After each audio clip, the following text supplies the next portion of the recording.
Bili tayo ng frito misto. Yan ang gusto kainin ngayon ni Fabio. Ngayong Friday.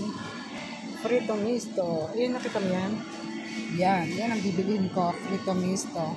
Tapos, para meron din siyang katerno, lalagyan natin na tris impastelato. Yan ang aming lunch for today. Hindi ako magluluto. Ito lang muna ang aming lunch. So, pahinga muna tayo sa pagluluto. Ha, guys? Meron din manok. Parang gusto ko yata ng chicken. Chicken tayo. Anong suggestion nyo? Chicken ako? Or baboy? Sting ko din na yan. Ancora un pochino? E basta. Grazie.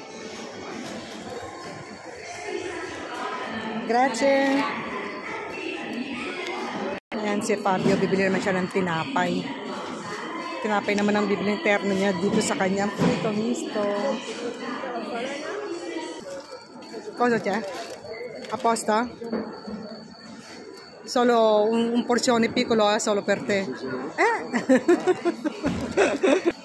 O, ayan, tapos na kami bumili ng lunch niya. Hindi ako magluluto. Thanks for watching, guys. Salamat ng marami. Bye-bye!